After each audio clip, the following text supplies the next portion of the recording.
Hello friends, welcome to buddy for WBCS। তো আজকের ক্লাসে আমরা শুরু করছি ভার্ব অ্যাডভান্স। এর আগে আমরা ভার্বের যে বেসিক চ্যাপ্টারগুলো হয়ে থাকে সেগুলোকে করে নিয়েছি। আর এই ক্লাসটাতে আমরা ভার্বের বেশ কিছু ইম্পর্টেন্ট যেসব নিয়মগুলো হবে, যেগুলো বেসিক লেভেলের একটুখানি ওপরে, সেই জিনিসগুলোকে ডিসকাস করব, ঠিক আছে? আর শুরু করার আগে আমি আমার সম্বন্ধে একটুখানি বলে রাখি। আমার নাম হলো অভিজিৎ দাস, আর আমি পরীক্ষাগুলো পাস করেছি। বর্তমানে আমি WBCS এর জন্য প্রিপারেশন নিচ্ছি। আর এই ক্লাসগুলোতে আমি তোমাদেরকে এসপি বক্সির বইটা থেকে গ্রামার শেখাচ্ছি যে কোনো কম্পিটিটিভ এক্সামের জন্য। আর তোমাদের যে কোনো ডাউট থাকলে সেগুলো তোমরা কমেন্ট সেকশনে আস্ক করবে, আমি তোমাদের রিপ্লাই দিয়ে দেবো, ঠিক আছে? ঠিক আছে, তাহলে আজকে ক্লাস শুরু করছি। তো দেখো, আজকের ক্লাসের আমাদের প্রথম যে নিয়মটা সেটা হচ্ছে কি, এখানে বেশ কিছু ফ্রেজ লেখা রয়েছে এবং ফ্রেজ সম্বন্ধে বেশ কিছু নিয়ম রয়েছে। যেমন প্রথমে বলা হচ্ছে কি স্পোকেন ইংলিশ, এই পুরোটা হচ্ছে আমাদের একটা ফ্রেজের মতন, ঠিক আছে? অবশ্য এর ভেতরে এই স্পোকেন পার্টটা হচ্ছে আমাদের ভার্ব এবং এটা হচ্ছে আমাদের V3 ফরম্যাটে রয়েছে, ঠিক আছে? তো প্রথমে বলছে স্পোকেন ইংলিশ, তারপরে বলছে revised edition, written document, rising prices, developing countries, streaming cup of tea. এইটা খুবই ইম্পর্টেন্ট, এটা সম্বন্ধে তোমাদের পরীক্ষাতে খুবই প্রশ্ন আসে। তারপরে বলছে বার্কিং ডগস। তো নিয়মটা কি বলছে, all are adjectives adding V3 or I N G. এখানে বলতে চাইছে কি, যে এই যে ফ্রেজগুলো, এগুলো অ্যাকচুয়ালি দেখো, এই যে জায়গাগুলো, যে স্পোকেন, রিভাইজড, এই জায়গাগুলো অ্যাকচুয়ালি আমাদের V3 ফরম্যাটে রয়েছে অথবা আইএনজি ফরম্যাটে রয়েছে, ভার্বের সাথে আইএনজি লাগিয়ে। এবং এই সমস্ত জিনিসগুলো হচ্ছে কি না আমাদের অ্যাডজেক্টিভ। তো এখান থেকে যেটা আমাদের জানার ব্যাপার ছিল সেটা হলো কি, যে এই ফ্রেজগুলো হচ্ছে একটা অ্যাডজেক্টিভ এবং এগুলো আমাদের কিভাবে তৈরি করা হয়েছে না, সেটা হচ্ছে হয় V3 ফরম্যাট ইউজ করে অথবা ভার্বের সাথে আইএনজি ইউজ করে, ঠিক আছে?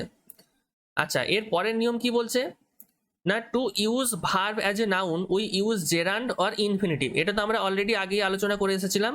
আগের যে ক্লাসটা নিয়েছিলাম সেখানে জেরান্ড এবং ইনফিনিটিভ যখন পড়েছিলাম, তখন আমরা ওখানে দেখেছিলাম যে জেরান্ড এবং ইনফিনিটিভ এই দুটোকেই আমরা ভার্ব এবং নাউন দুরকমভাবেই ব্যবহার করতে পারি, ঠিক আছে? তো সেইটাই আমরা এখানে অনলি নাউন হিসাবে লিখেছি, যে ভার্বকে আমরা যখন নাউনের হিসাবে ব্যবহার করতে চাই তখন আমরা তাকে জেরান্ড অথবা ইনফিনিটিভ এই ফরম্যাটে রেখে ব্যবহার করি, ঠিক আছে?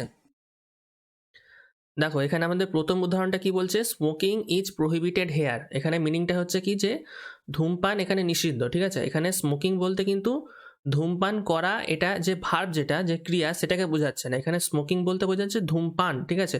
পার্টিকুলার একটা টপিক, এটা এখানে একটা টপিকের মতন বসার জন্য এই জিনিসটা তখন হয়ে যাচ্ছে কি একটা সাবজেক্ট, ঠিক আছে? তো সেই হিসেবে এটা হচ্ছে তখন আমাদের নাউন।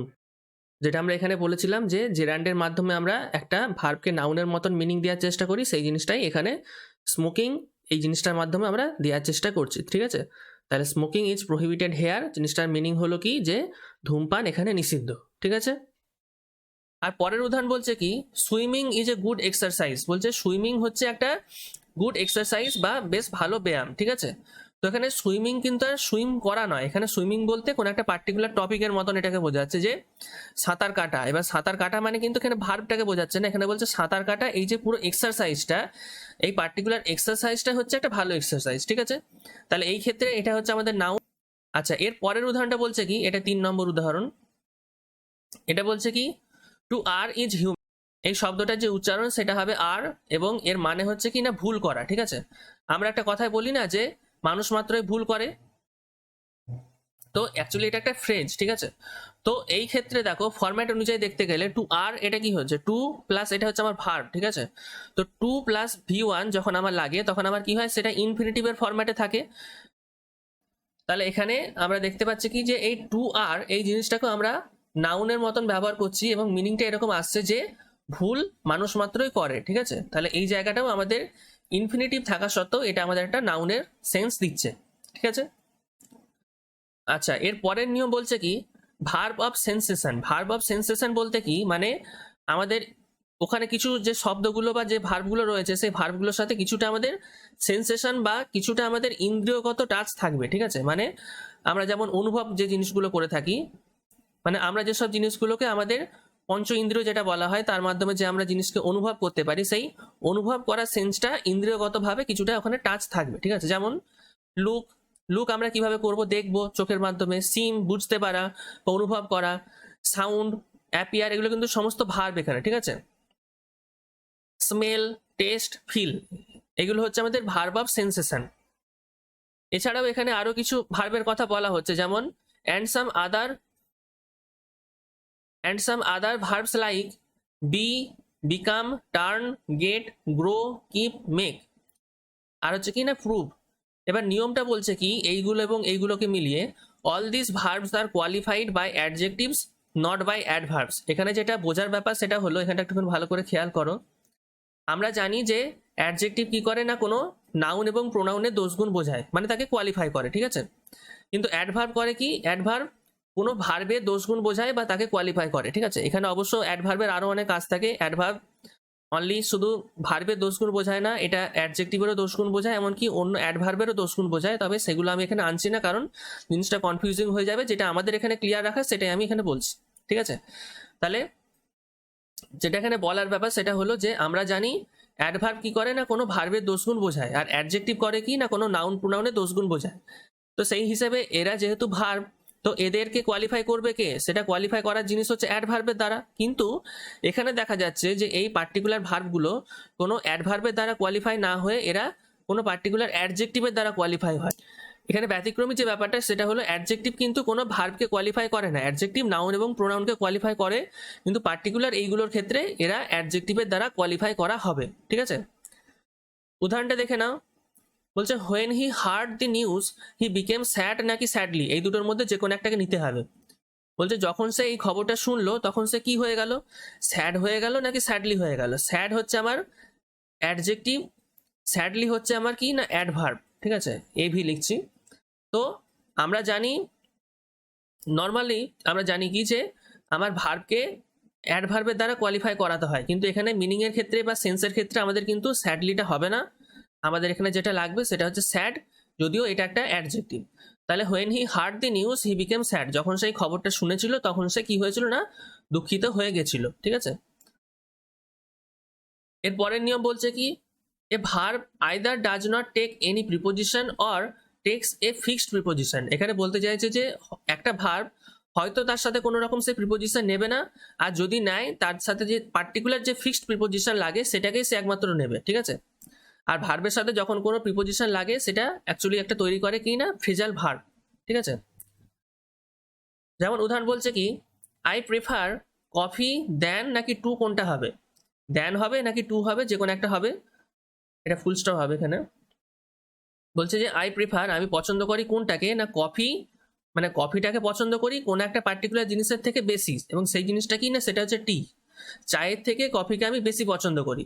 তো এই ক্ষেত্রে আমরা যখন এরকম কোনো জিনিসের সাথে তুলনা করা জিনিসটাকে বোঝাই, সেই জিনিসের ক্ষেত্রে যখন আমরা ডিগ্রি চেঞ্জের ব্যাপারটা বলছি আর কি, ডিগ্রি চেঞ্জের ক্ষেত্রে যেটা কম্পারেটিভ ডিগ্রি, কোনো একটা জিনিসের সাথে কোনো একটা জিনিসকে যখন তুলনা করি ছোট বা বড় সেন্সে বোঝানোর জন্য, সেই ক্ষেত্রে আমরা দ্যানের ইউজ করে থাকি।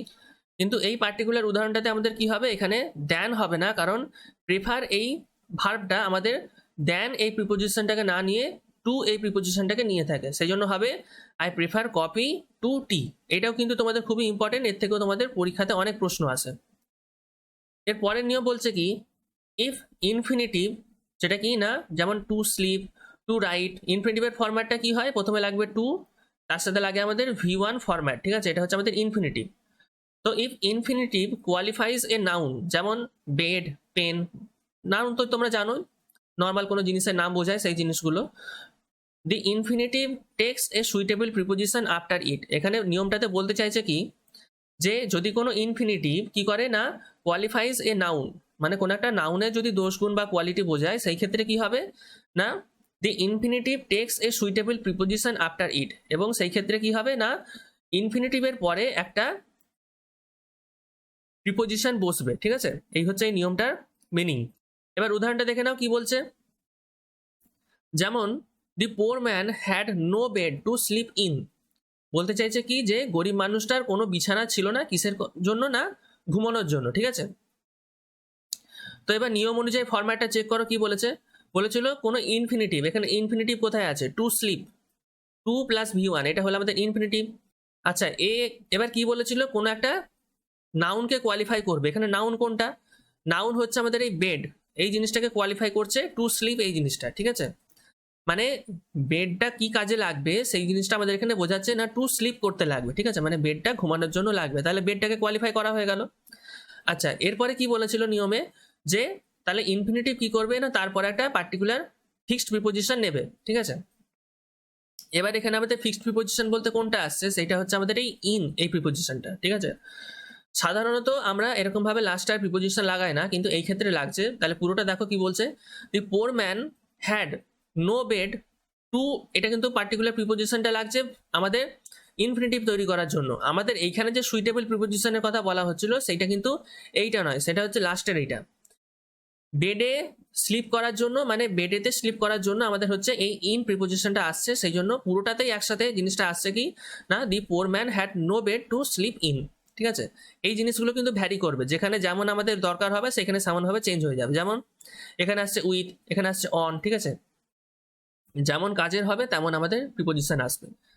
যেমন নেক্সট উদাহরণ বলছে কি, he had no pen to write with. কোনো জিনিসের দ্বারা লিখতে গেলে আমরা কি করি, বা কোনো জিনিসের দ্বারা একটা কাজ যখন হয়, বিশেষ করে যেগুলো আমাদের কোনো ইনস্ট্রুমেন্ট হয় আর কি, যন্ত্রের দ্বারা, তখন আমাদের উইথ ব্যবহার হয়, ঠিক আছে।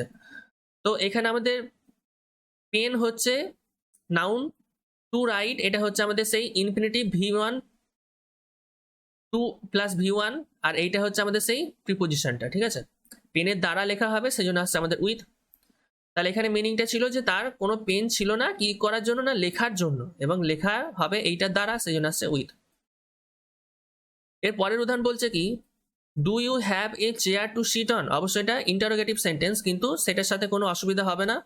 যেটা আমাদের বোঝার ব্যাপার সেটা হলো, এ চেয়ার এটা ছিল নাউনটা, টু সিট এটা হলো আমাদের টু প্লাস V1 মানে ইনফিনিটিভ, আর অন ছিল এইটাই আমাদের সেই প্রিপোজিশনটা যেটা আমাদেরকে লাস্টে বসাতে হয়েছিল। চেয়ারের ওপরে সিট করবে, সেই জন্য টু সিট অন লাস্টে বসেছে, ঠিক আছে। এইটা একটুখানি খেয়াল রাখবে, এটার থেকেও তোমাদের অনেক প্রশ্ন থাকে। আজকের চ্যাপ্টারটাতে আমরা যে জিনিসগুলো আলোচনা করছি এগুলো সবই তোমাদের খুবই ইম্পর্টেন্ট, আর এর থেকেই কিন্তু তোমাদের ম্যাক্সিমাম কোশ্চেনগুলো আসে। পরের নিয়ম বলছে কি, if we need to forms of A verb in a sentence we must use both of the forms. বলতে চাইছে যে একটা সেন্টেন্সের ভেতরে ধরো একটা ভার্বের যদি দুটো ফর্ম আমাদের কোথাও ব্যবহার করার প্রয়োজন আমরা দেখতে পাই, তাহলে সেই ক্ষেত্রে আমাদেরকে কিন্তু দুটো ফর্মকেই ব্যবহার করতে হবে। এমন নয় যে আমি একটা ফর্মকে একটা জায়গায় ইউজ করে দিলাম আর একটা জায়গায় আরেকটাকে ইউজ করলাম না, মনে করলাম যে আচ্ছা একটাই তো একই তো ভার্ব, তাহলে ওই একটাকে দিয়ে দিলে হয়তো হয়ে যাবে, এরকম ব্যাপারটা না। আমাদেরকে যদি এটা মনে হয় যে দুটো ফর্মকেই একটা সেন্টেন্সের ভেতরে ব্যবহার করতে হবে, তাহলে দুটোকেই ব্যবহার করতে হবে, ঠিক আছে, একটা ব্যবহার করলে হবে না। যেমন উদাহরণটা দেখে নাও কি বলছে, আই হ্যাভ নেভার চিটেড এইটা একটা verb, and will never cheat you এটা একটা ভার্ব। মেন ভার্বটা কিন্তু একটাই, মেন ভার্বটা হচ্ছে আমার চিট, এখানে রয়েছে তার পাস্ট টেন্স এবং এখানে রয়েছে আমার প্রেজেন্ট টেন্স। এবং কিন্তু সেন্টেন্সের ভেতরে দেখো একটাই সেন্টেন্স, কিন্তু তার ভেতরে কোথাও পাস্ট টেন্স আসছে, কোথাও প্রেজেন্ট টেন্স আসছে, কেন মানেটা দেখো তাহলে বুঝতে পারবে। যেমন আই হ্যাভ নেভার চিটেড বলছে আমি আগে কখনো তোমাকে ঠকাইনি, তাহলে হ্যাভ নেভার অ্যাকচুয়ালি এটা পাস্ট টেন্সে না, এটা আমার রয়েছে প্রেজেন্ট পারফেক্ট টেন্সে। তাহলে প্রেজেন্ট পারফেক্ট টেন্সের ফরম্যাটে কি হয়, হ্যাভ ইউজ হয় এবং এখানে আমার V3 ফরম্যাট থাকে। যদিও চিট ভার্বটার পাস্ট টেন্সও আমার চিটেডই হবে, তো সেই ক্ষেত্রে দেখে এটা মনে হচ্ছিল একটা পাস্ট টেন্স, কিন্তু এটা পাস্ট না, এটা আমার রয়েছে V3 ফরম্যাট। এবং সেন্টেন্সের এই পার্টটা আমার রয়েছে প্রেজেন্ট পারফেক্ট টেন্সের ফরম্যাটে। অ্যান্ড দিয়ে আরেকটা সেন্টেন্স যোগ হচ্ছে যেটা কি উইল নেভার চিট ইউ, এবং ভবিষ্যতেও তোমাকে কখনো চিট করবো না। তো ভবিষ্যৎ পড়তে গেলে আমার ফরম্যাটটা কি হয়, স্যাল উইল লাগে, প্লাস আমার এখানে V1 ফরম্যাটটাই লাগে, কারণ ফিউচারে তো আলাদা কোনো ভার্বের ফরম্যাট হয় না, সেই ক্ষেত্রে আমাকে স্যাল অথবা উইল লাগাতে হয়, এবং প্রেজেন্ট টেন্সের ভার্বের ফরম্যাটটাই ওখানে আমার থাকে, ঠিক আছে। তো সেটাই এখানে ফলো করছে। তো এখানে আমার মিনিংটা হলো কি, যে আমি তো আগে তোমাকে কখনো ঠকাইনি এবং ভবিষ্যতেও তোমাকে ঠকাবো না, ঠিক আছে। ঠকাইনি এটা একটুখানি অতীতের ব্যাপার হচ্ছিল, যদিও এটা প্রেজেন্ট পারফেক্টেড সেই জন্য ছিল চিটেড, এবং ঠকাবো না ভবিষ্যতের জন্য সেই জন্য আমার আসছে চিট। মেন ভার্বটা ছিল চিট, কিন্তু তার দুটো আমাদের ফরম্যাটের প্রয়োজন হচ্ছিল সেন্টেন্সের ভেতরে, কারণ দুটো আমাদের টাইমিং আলাদা ছিল, সেই জন্য আমাদেরকে দুটোকে কিন্তু ব্যবহার করতে হয়েছে। একটা জায়গায় দিতাম আর একটা জায়গায় দিতাম না করলে কিন্তু জিনিসটা মিনিংটা ক্লিয়ার হতো না এখানে। পরের সেন্টেন্স বলছে কি, nothing has been or will be more tragic. এখানে মেন যেটা ভার্ব সেটা হচ্ছে বি, মানে হওয়া যেটা, ঠিক আছে। তার 3 নম্বর হচ্ছে বিন, আর এর পাস্ট ফরম্যাটটা হতো কি না ওয়াজ। এখানে মিনিংটা বলছে কি, nothing has been or will be more tragic, মানে আগে তো কখনো এরকম ট্র্যাজিক ঘটনা ঘটেওনি, এমনকি ভবিষ্যতেও এরকম ধরনের ট্র্যাজিক ঘটনা ঘটবে বলে আমাদের জানা নেই, বা ঘটবে বলে আমরা মনে করছি না, ঠিক আছে। মানে ধরো কোনো একটা ঘটনা এখন ঘটেছে, তো সেইটাকে কম্পেয়ার করে বলা হচ্ছে এর মতন ট্র্যাজিক বা এর মতন দুঃখের ঘটনা আগে তো কোনোদিন দেখিনি বা ঘটেওনি, আর ভবিষ্যতেও হবে বলে আমরা মনে করি না, ঠিক আছে। তো এখানে দেখো, এখানেও আমাদের ওই টেন্সের দুটো জিনিস ছিল।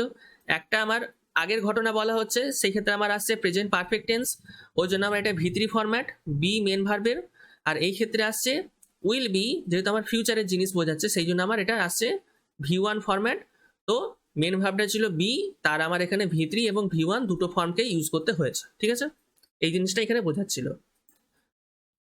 আচ্ছা দেখো, এর পরের নিয়মটা বলছে কি, a number of verbs can act as a noun if an article, ঠিক আছে, এটা এর সাথে আছে, article is used with them. এখানে বলতে চাইছে কি যে বেশ কিছু ভার্ব কখনো কখনো কি করে না, নাউনের মতন অ্যাক্ট করে, মানে নাউনের মতন বিহেভ করে, যখন কি হয় না তার সাথে কোনো আর্টিকেলের ব্যবহার করা হয়। আর্টিকেলের ব্যবহার অনলি নাউন বা প্রোনাউনের সাথে তো হয় না, অনলি নাউনের সাথেই হয়। তো সেই ক্ষেত্রে যখন কোনো ভার্বের সাথে আমরা কোনো আর্টিকেলের ব্যবহার করে থাকি, সেই ক্ষেত্রে কি হয় না, ভার্বটা একটা নাউনের মতন বিহেভ করতে থাকে, ঠিক আছে। উদাহরণটা দেখো তাহলে বুঝতে পারবে কি বলছি। যেমন he is walking, he subject, is হচ্ছে আমার বি ভার্ব, ওয়াকিং হচ্ছে আমার মেন ভার্বের সাথে আইএনজি, এটা হলো আমার প্রেজেন্ট কন্টিনিউয়াস টেন্সে রয়েছে। এখানে টেন্সটা দেখার দরকার নেই, এখানে যেটা মেন দেখা সেটা হলো যে এই ওয়াকিংটা হচ্ছে আমার ভার্ব, ঠিক আছে। তাহলে সে হাঁটছে, ঠিক আছে। তো এই ক্ষেত্রে আমার হাঁটছে জিনিসটা কি করছে, ভার্বকে বোঝাচ্ছে। কিন্তু পরের উদাহরণটা বলছে কি, হি is going for a walk, এই ক্ষেত্রে দেখো হি হচ্ছে সাবজেক্ট, এইটা হচ্ছে বি ভার্ব, এটা হলো আমার মেন ভার্বের সাথে আইএনজি, ফর একটা প্রিপোজিশন, এ ওয়াক এই জায়গাটা হচ্ছে আমার একটা নাউন, ঠিক আছে। কারণ যদিও ওয়াক আমার অ্যাকচুয়ালি দেখতে গেলে ওয়াক হচ্ছে একটা ভার্ব মানে হাঁটা, কিন্তু তার সাথে যখন আমরা একটা আর্টিকেল লাগিয়ে দিচ্ছি এ ওয়াক, তাহলে এই ক্ষেত্রে কি হলো না, একটা ভ্রমণ বা ঘুরতে যাওয়া এই জিনিসটাকে বোঝাচ্ছে যে he is going for a walk, সে একটুখানি হাঁটতে যাচ্ছে। অবশ্যই এখানে এই হাঁটতে জিনিসটা কিন্তু ভার্ব না, এটা হচ্ছে একটা টপিকের মতন, যেমন মর্নিং ওয়াক বলে সেই জিনিসটা, ঠিক আছে। তাহলে এখান থেকে আমরা বুঝতে পারলাম কি যে যদি আমরা ভার্বের সাথে আর্টিকেলকে লাগিয়ে দিই, তাহলে কিছু কিছু ক্ষেত্রে হয় কি না, ভার্বটা একটা নাউনের মতন বিহেভ করে, বা ভার্ব সেই ক্ষেত্রে কি হয় না, একটা নাউনের সেন্স দিয়ে থাকে সেন্টেন্সে, ঠিক আছে। এর পরের নিয়ম বলছে কি, if different verbs need different preposition use all the preposition. একটা সেন্টেন্সের ভেতরে যদি আমরা দেখি যে আলাদা আলাদা ভার্বের ব্যবহার হচ্ছে এবং সেই ক্ষেত্রে সেই ভার্বগুলো আলাদা ধরনের প্রিপোজিশন নিতে চাইছি, তাহলে আমাদেরকে কিন্তু সমস্ত প্রিপোজিশনকেই ওখানে ব্যবহার করতে হবে, ঠিক আছে। একটাতে দিলাম আর একটাতে দেবো না, এরকম করলে হবে না। যেমন আমরা আগে দেখেছিলাম দুটো ভার্বেরই ফর্মকে ইউজ করতে হবে, তো এখানেও আমাদেরকে সেন্টেন্সের মিনিং ক্লিয়ার করতে গেলে দুটো প্রিপোজিশনকে ইউজ করতে হবে। যেমন প্রথম উদাহরণ বলছে কি, অ্যাম্ফিবিয়ান্স, অ্যাম্ফিবিয়ান্স বলতে উভচর আর কি, ঠিক আছে, যারা জলে এবং স্থলে দু জায়গাতেই থাকে।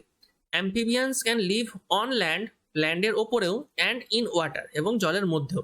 মানে বলতে চাইছে কি না, অ্যাম্ফিবিয়ান্সরা জলে এবং ডাঙায় দুটো জায়গাতেই বসবাস করতে পারে, ঠিক আছে। তো এই ক্ষেত্রে দেখো লিভ অন কেন হচ্ছে, লিভের সাথে অন এই কারণে হচ্ছে কারণ ল্যান্ডের ওপরে থাকবে, সেই জন্য আমার আসছে অন। আর একটা দেখো ইন ওয়াটার কেন আসছে, কারণ ওয়াটারে তার ওপরে হবে না, ওয়াটারের ভেতরে থাকবে, সেই জন্য ইন ওয়াটার এবং অন ল্যান্ড, ঠিক আছে। পরের সেন্টেন্স বলছে কি, he was acquitted of, acquitted বলতে কোনো জিনিসের থেকে রেহাই পাওয়া বা মুক্তি পাওয়া। তো কোনো জিনিসের থেকে মুক্তি পাওয়া তার যে ফিক্সড প্রিপোজিশন হয় সেটা হচ্ছে অ্যাকুইটেড অফ। অ্যান্ড অ্যাবসল্ট, অ্যাবসল্টের মানেটাও হচ্ছে অ্যাকুইটেডের মতনই, মানে কোনো জিনিসের থেকে মুক্তি পাওয়া। যেমন অ্যাবসল্ট ফ্রম, অ্যাবসল্টের সাথে যে প্রিপোজিশন লাগে ফিক্সড প্রিপোজিশন বা অ্যাপ্রোপ্রিয়েট প্রিপোজিশন, সেটা হচ্ছে কি না ফ্রম। আমি অলরেডি একটা ফিক্সড প্রিপোজিশনের পুরো কমপ্লিট ক্লাস বানিয়ে দিয়েছি, 3 ঘন্টার ক্লাস আছে, 3 ঘন্টার থেকে বেশি আছে। তো সেইখানে তোমাদের টোটাল এসপি ওয়ার্কশিট যে ফিক্সড প্রিপোজিশনের লিস্ট রয়েছে সেটাকে আমি ডিসকাস করে তোমাদেরকে একটা ভিডিও বানিয়ে দিয়েছি, সেটা অলরেডি আমার চ্যানেলে দেওয়া আছে, দেখবে প্রিপোজিশনের যে প্লে লিস্ট আছে ওখানে চেক করবে, ওখানে তোমরা পেয়ে যাবে। তো ওই জিনিসটা তোমরা একটুখানি দেখে যাবে, যে কোনো পরীক্ষাতে কিন্তু ওখান থেকে 2-3টে কোশ্চেন তোমাদের এমনিতেই আসে ফিক্সড প্রিপোজিশনের, ঠিক আছে। তো ওই জিনিসটা তোমরা একটুখানি দেখে নেবে যে কোনো পরীক্ষার আগে। আচ্ছা, তো এখানে বলছিল কি, he was acquitted of and absolved from all the charges. Charges বলতে কোনো জিনিসের দোষ বা কোনো জিনিসের, বা এখানে চার্জেস বলতে কোনো জিনিসের অভিযোগও বলতে পারো, ঠিক আছে। সমস্ত অভিযোগের থেকে তাকে কি করা হয়েছিল না, অ্যাকুইটেড অফ করা হয়েছিল এবং অ্যাবসলভ ফ্রম করা হয়েছিল, ঠিক আছে। দুটোরই মিনিং কিন্তু সেম, অ্যাকুইটেড এবং অ্যাবসলভ, কিন্তু এদের যেগুলো ফিক্সড প্রিপোজিশন হয় সেগুলোই তাদের সাথে এখানে লাগানো হয়েছে, ঠিক আছে। আচ্ছা, এর পরের নিয়ম বলছে কি, অ্যাডভার্ব অ্যাডস, এটার কথা বলা হচ্ছে, ঠিক আছে। Adverb as can be used with this verbs, ভার্বকে কোয়ালিফাই করে কে, কোনো পার্টিকুলার অ্যাডভার্ব, ঠিক আছে। তো সেই ক্ষেত্রে বলছে অ্যাজ এই অ্যাডভার্বটা কি করবে না, এই ভার্বগুলোকে কোয়ালিফাই করবে বা এই ভার্বগুলোর সাথে অ্যাজ এই অ্যাডভার্বটাকে আমরা ব্যবহার করতে পারি। যেমন কি না, regard, describe, define, treat, view, know, ঠিক আছে। আশা করি তোমরা আমি এখানে কি নিয়মটা বোঝাতে চাইছি সেটা তোমরা আন্দাজ পেয়ে গেছো। এর থেকে কিন্তু প্রচুর পরিমাণ কোশ্চেন আসে, তো এই জায়গাটায় তোমরা একটুখানি ভালো করে নোট করে নেবে। Regard, describe, define, treat, view এবং নো, এই ভার্বগুলোর সাথে আমরা এই অ্যাজ অ্যাডভার্বটাকে ব্যবহার করতে পারি। এরপরে বলছে কি, adverb as is not used with this verb, এই ক্ষেত্রে বলেছিল কি যে এদের সাথে আমরা অ্যাজ এর ব্যবহার করতে পারি। এই ক্ষেত্রে বলছে যে এই ভার্বগুলোর সাথে আমরা অ্যাজ এই অ্যাডভার্বটার ব্যবহার করতে পারবো না, ঠিক আছে। সেই ভার্বগুলো কি না, সেগুলো হচ্ছে name, elect, think, consider, call, appoint, make এবং চুজ, এদের সাথে আমরা অ্যাজ এর ব্যবহার করতে পারবো না। এবার আমাদের স্কুল লেভেলেও আমাদের এই কোশ্চেনগুলো আসতো যে পার্টিকুলার একটা সেন্টেন্স দিয়ে দিত এবং তাতে এই শব্দগুলো আমাদের ঢোকানো, এবং ওখানে আমাদের একটুখানি কনফিউশন হয়ে যেত যে এর মধ্যে কোনটাতে আমাদের অ্যাজ লাগবে এবং কোনটাতে আমাদের অ্যাজ লাগবে না, ঠিক আছে। তো সেই লিস্টটাই আমি এখানে পরিষ্কার তোমাদের সামনে দিয়ে রেখেছি, এগুলো তোমরা খাতায় ভালো করে নোট করে নেবে যে এদের সাথে অ্যাজের ব্যবহার হবে, এদের সাথে অ্যাজের ব্যবহার হবে না, ঠিক আছে। দুবার একটুখানি পড়লে এটা মুখস্থ হয়ে যাবে।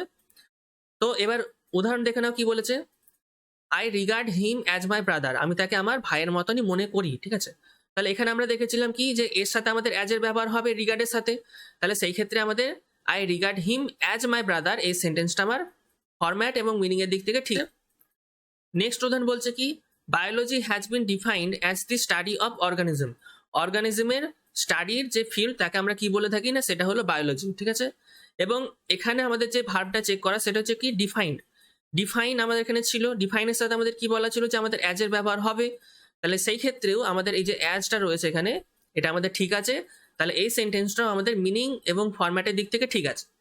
এই সেন্টেন্সগুলো কিন্তু তোমাদেরকে এরর ডিটেকশনের কোশ্চেন হিসেবে পরীক্ষাতে দেবে, তো সেই ক্ষেত্রে তোমাকে এই অ্যাজটাকে চেক করতে হবে এই পার্টিকুলার ভার্বের সাথে যে এর সাথে কি আমাদের অ্যাজের ব্যবহার হয়, যদি হয় তাহলে ওখানে যদি থাকে অ্যাজ তাহলে ঠিক আছে, আর যদি না হয় তাহলে ওখান থেকে তোমাকে অ্যাজটাকে সরাতে হবে, ঠিক আছে। দেখো এর পরের উদাহরণটা বলছে কি, a teacher called him as a stupid, এখানে বলতে চাইছে কি যে একটা টিচার তাকে স্টুপিড বলে ডেকেছিল, ঠিক আছে। কোনো একটা পার্টিকুলার স্টুডেন্টকে টিচার স্টুপিড বলে ডেকেছিল, কিন্তু এখানে আমাদের বলা ছিল কি কল্ড বা কল, এই পার্টিকুলার ভার্বের সাথে কল কোথায় ছিল, দেখো কল এই যে রয়েছে, কলের সাথে আমরা অ্যাজ এর ব্যবহার করি না, ঠিক আছে। তাহলে এখানে আমাদের এই অ্যাজ প্রিপোজিশনটার কোনো ব্যবহার হবে না, যদি এখানে অ্যাজ থেকে যায় তাহলে কিন্তু সেন্টেন্সটা আমাদের ভুল হয়ে যাবে। তাহলে এখান থেকে আমাদেরকে সেন্টেন্সটা কারেক্ট করার জন্য অ্যাজ এই অ্যাডভার্বটাকে সরাতে হবে, ঠিক আছে। আর তুমি যদি এখান থেকে অ্যাজটাকে না সরাও তাহলে একটু যদি ভালো করে চেক করো সেন্টেন্সের মিনিংটা ঠিক একটুখানি ঘুরে যায়, যে মিনিংটা এ অ্যাকচুয়ালি দেওয়ার চেষ্টা করছে সেই মিনিংটা কিন্তু ঘুরে যাবে। যেমন a teacher called him as a stupid, teacher একটা স্টুডেন্টকে ডেকেছিল কিসের মতন না, একটা স্টুপিডের মতন, মানে এখানে বলতে চাইছে কি এখানে স্টুপিড স্টুডেন্ট না হয়ে এখানে স্টুপিড হয়ে যাচ্ছে টিচারটা, টিচার একজন স্টুপিড এবং সেই জন্য সে স্টুপিডের মতন কি করেছিল না একজন বোকার মতন ছাত্রটাকে ডেকেছিল বা তাকে ডেকেছিল, কিন্তু তা তো নয়। মিনিংটা অ্যাকচুয়ালি হচ্ছে টিচার ডেকেছিল স্টুপিড বলে কাকে না, সে হচ্ছে স্টুডেন্টটাকে বা তাকে, ঠিক আছে। তাহলে এই জন্যই আমাদের এখান থেকে অ্যাজটাকে বাদ দিতে হবে, এখানে অ্যাজ থাকার জন্য কি হচ্ছে স্টুপিড হয়ে যাচ্ছে টিচার। পরের সেন্টেন্স বলছে কি, I think her as a fool, এখানেও ওই একই মিনিং এর প্রবলেম আসছে, এখানেও আমাদের থিঙ্ক এই ভার্বের সাথে অ্যাজ এই যে অ্যাডভার্বটা রয়েছে এটার ব্যবহার হবে না, তাহলে এই অ্যাজটাকে এখান থেকে আমাদেরকে বাদ দিতে হবে। যদি তুমি অ্যাজটাকে রেখে দাও তাহলে মিনিংটা হচ্ছে কিরকম যে অ্যাকচুয়ালি এখানে মিনিংটা দিতে চাইছে এরকম যে I think her as a fool, আমি মনে করি কি না সে হচ্ছে একজন বোকা, ঠিক আছে। কিন্তু অ্যাজ থাকলে মিনিংটা হবে কি, তখন আমি বোকা হয়ে যাচ্ছি, আমি তাকে বোকার মতন মনে করি, ঠিক আছে। মানে বোকার মতন বলতে আমি যেন একজন বোকা এবং বোকা বলে আমি তার কথা মনে করছি বসে বসে, এই জিনিসটা এখানে মিনিং দিচ্ছে। তাহলে এখান থেকে আমাদেরকে এই পার্টিকুলার দুটো সেন্টেন্সের ক্ষেত্রে অ্যাজটাকে বাদ দিতে হবে, নাহলে মিনিং যেটা এ দেওয়ার চেষ্টা করছে সেটা কিন্তু অ্যাকচুয়াল মিনিং এর থেকে ডিফার হয়ে যাচ্ছে।